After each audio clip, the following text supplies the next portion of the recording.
Good evening, students. Hello, hi, namaste, namaskar, sat shri akal. In this video, we will discuss about subject science, standard 9th, chapter number 1st, matter in our surroundings. Dear students, already we discussed about how can change any state of the matter to another state by changing temperature, and in that video already we discussed about melting point, boiling point and sublimation. But in today we will discuss about how can change any state of matter to another state by changing pressure. Dear students, आज इस video के अंदर हम ये सीखेंगे कि किसी भी मैटर का स्टेट अनदर स्टेट में कैसे चेंज होता है प्रेशर को अप्लाई करने पर. So please let's see here. So dear students, please write down in your notebook this one heading, by changing pressure.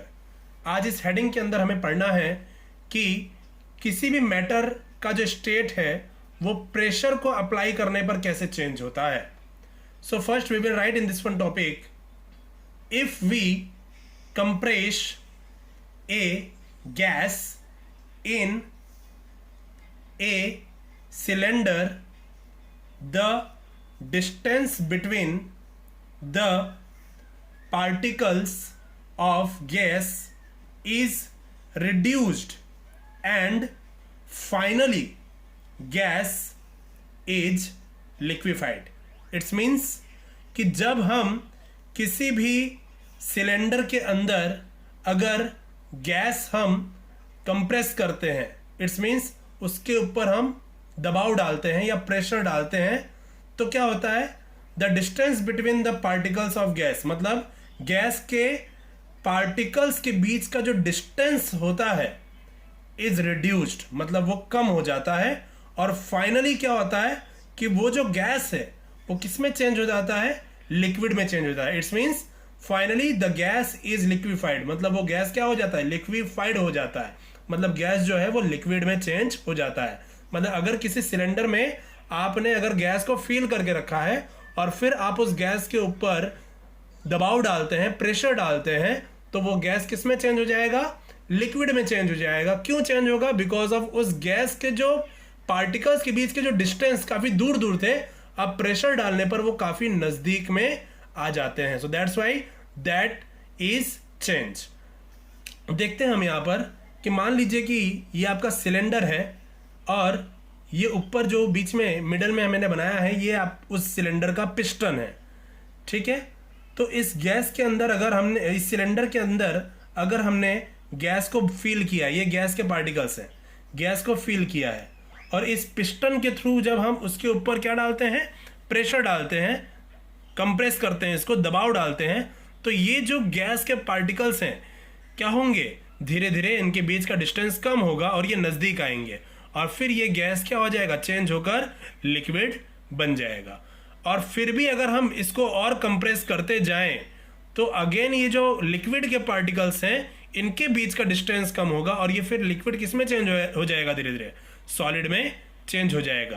तो डियर स्टूडेंट्स, अगर हम इसके एग्जांपल्स की अपने डेली लाइफ के अंदर अगर हम एग्जांपल की बात करें तो ये एग्जांपल में आपको हॉस्पिटल का दे सकता हूं कि हॉस्पिटल के अंदर जो ऑक्सीजन गैस का यूज किया जाता है, O2 का यूज, तो ऑक्सीजन जो है वो गैसियस फॉर्म में हमको मिलता है.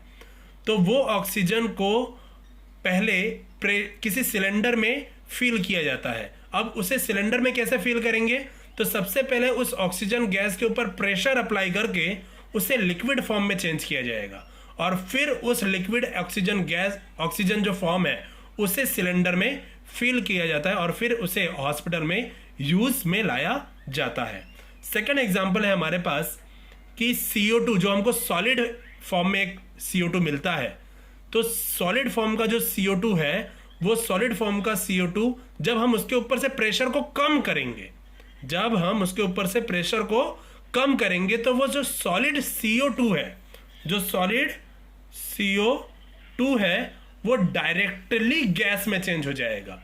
डायरेक्टली वो किस में चेंज हो जाएगा? सॉलिड CO2 डायरेक्टली गैस में चेंज हो जाएगा। तो इसी वजह से इस सॉलिड CO2 को ड्राई ड्राई आइस भी कहा जाता है। तो डियर स्टूडेंट्स, कि प्रेशर को अप्लाई करके किसी भी मैटर का स्टेट कैसे चेंज होता है, यहां पर हमने 2 एग्जांपल देखा।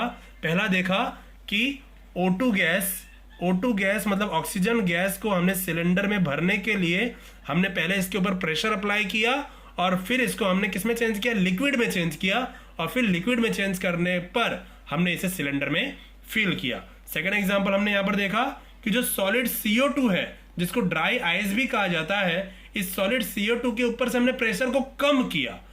तो सॉलिड को अगर हम प्रेशर कम करेंगे तो फिर वो किस में चेंज हो जाएगा? डायरेक्टली गैस में चेंज हो जाएगा। डियर स्टूडेंट्स, तीसरा एग्जांपल हमारे पास है यहां पर LPG। इसका फुल फॉर्म होता है liquid petroleum gas, otherwise liquefied petroleum gas भी बोला जाता है। तो LPG क्या है? तो LPG आपकी जो मदर है वो डेली रसोई में खाना बनाती है।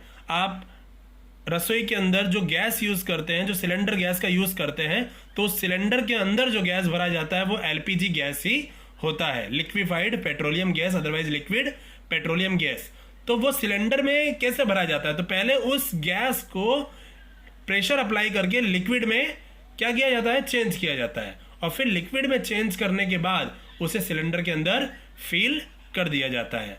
फोर्थ हमारे पास एक एग्जांपल है इसका CNG, C for compressed, N for natural and G for gas, compressed natural gas.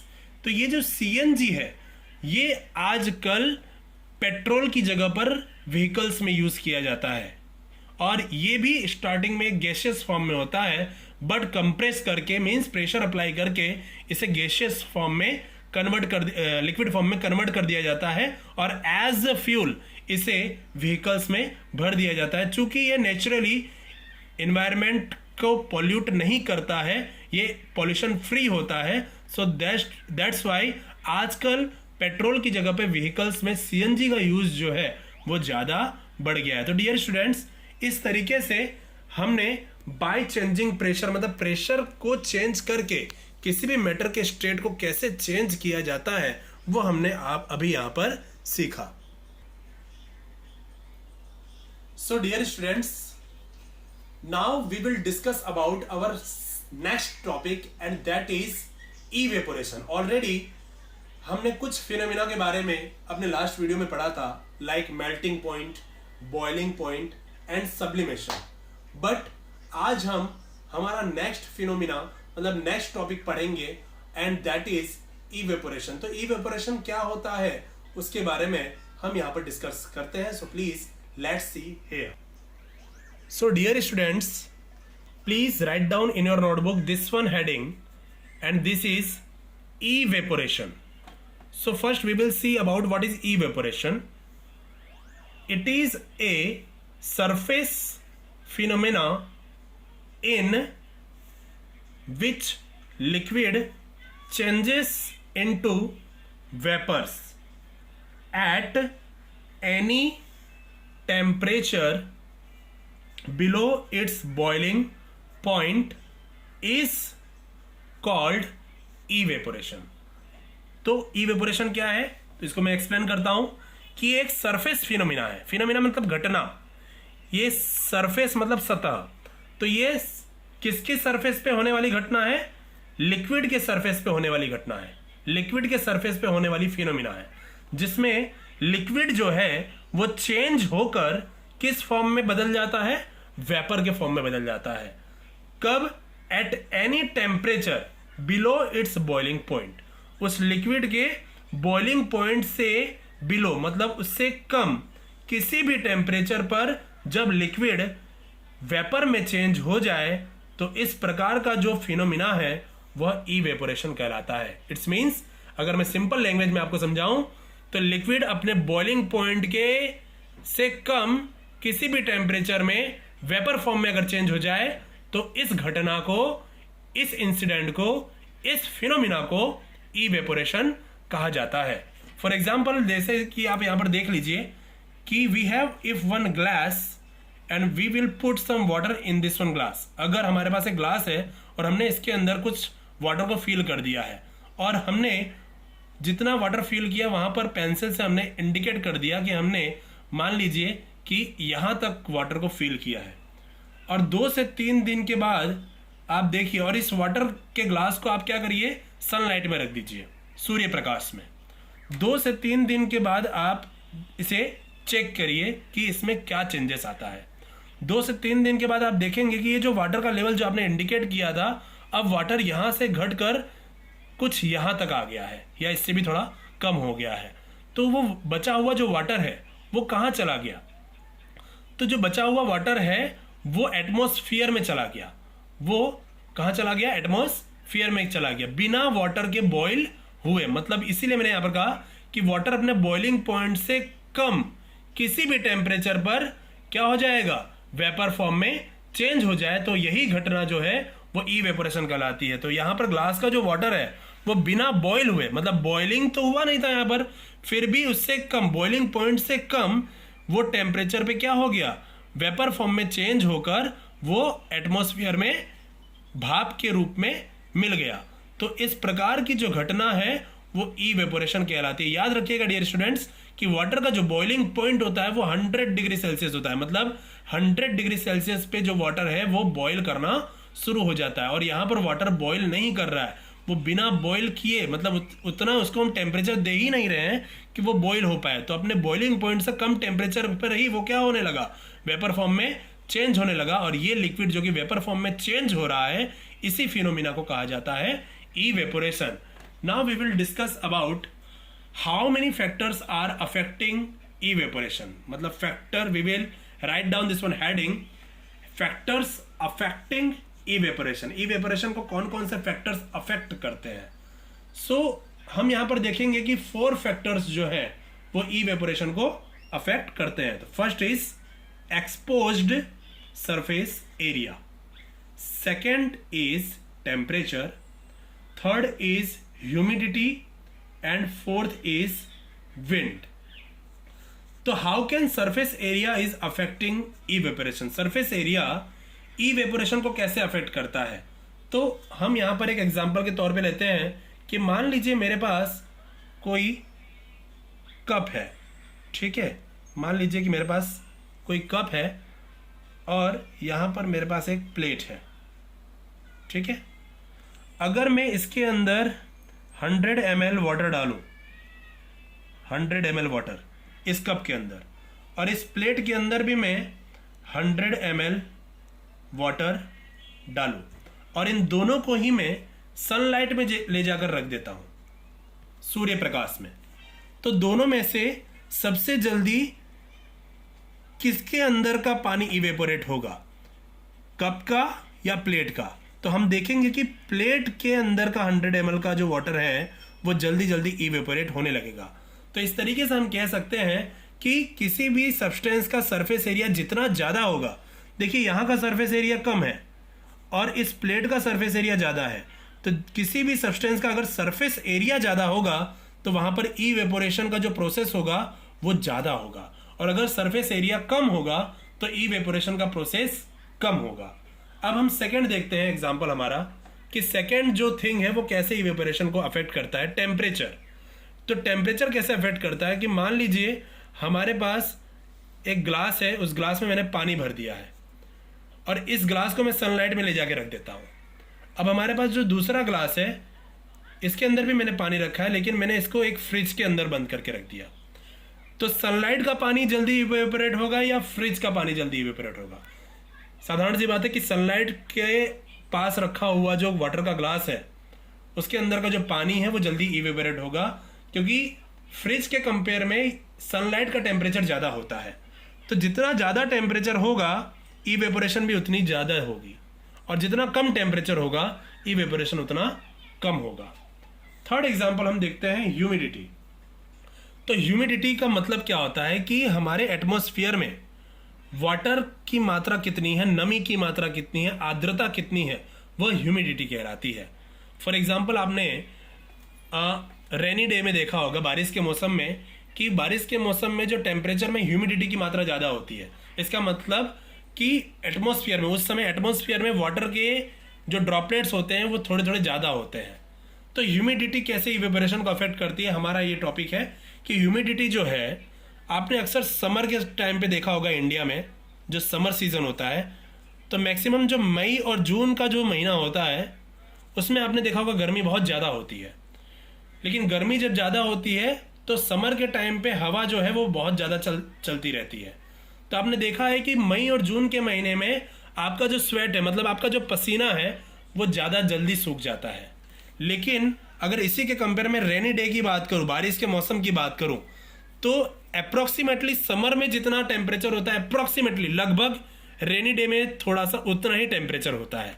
लेकिन फिर भी रेनी डे में आपने देखा होगा कि स्वेट जो है वो आपका जल्दी सूखता नहीं है। ऐसा क्यों होता है? Because of humidity.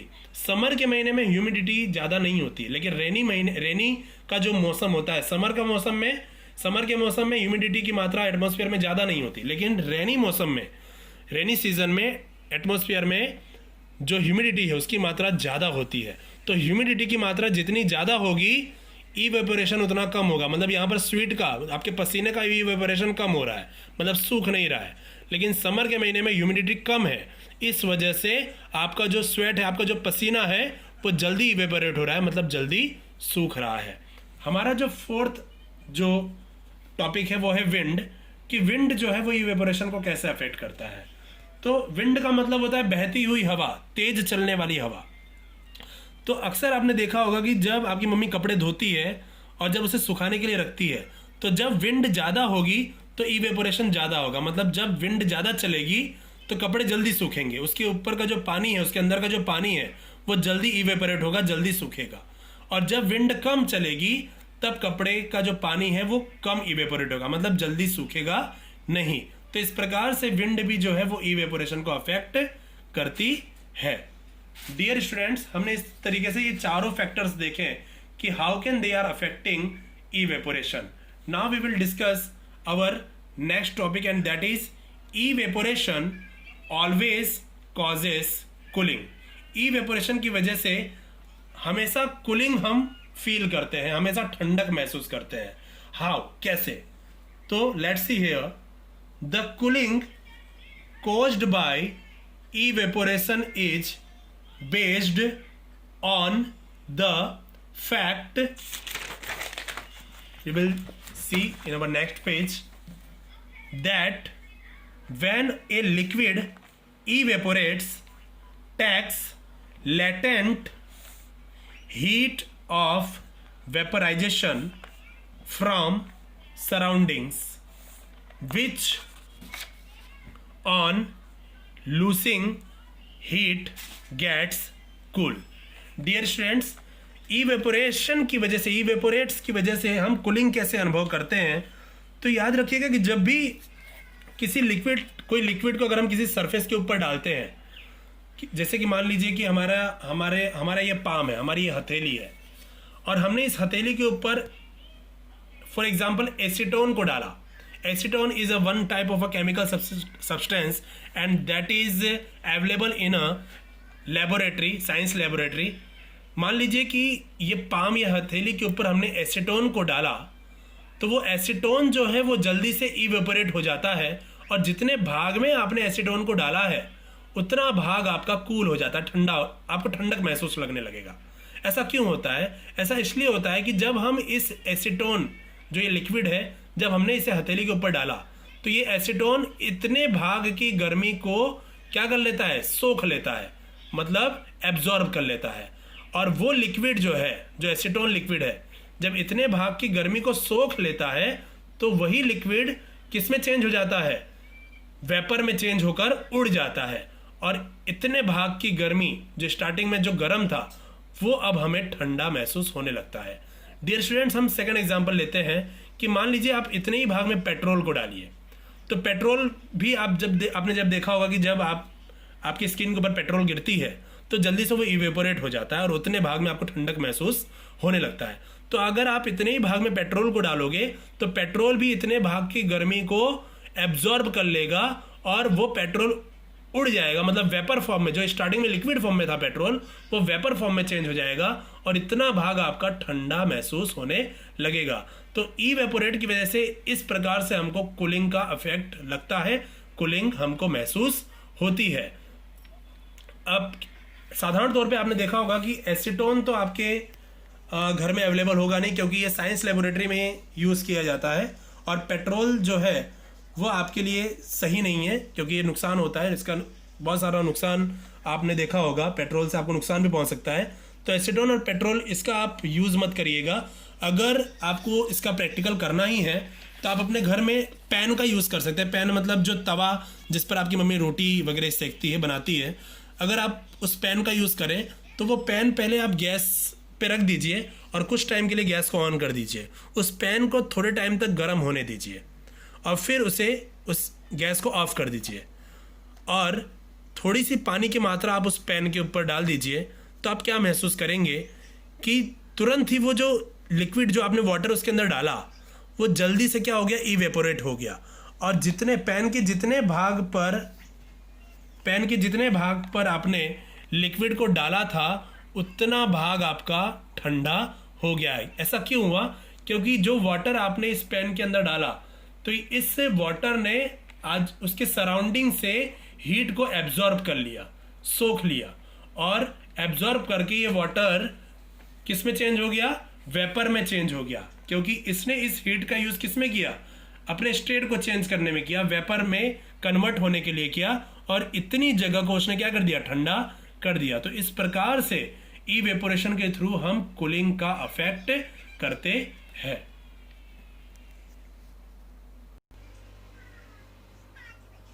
So dear students, आज हमने दो टॉपिक्स पढ़े। पहला टॉपिक हमारा था कि how can change any state of the matter to another state by changing pressure, मतलब प्रेशर का यूज करके हम किसी भी मैटर के स्टेट को अनदर स्टेट में कैसे चेंज कर सकते हैं। और सेकंड टॉपिक हमने पढ़ा इवेपोरेशन, और इवेपोरेशन के थ्रू हम कूलिंग का अफेक्ट कैसे करते हैं। सो डियर स्टूडेंट, इस तरीके से हमारा ये फर्स्ट चैप्टर का एक्सप्लेनेशन खत्म होता है, and we will discuss our next chapter in our next video.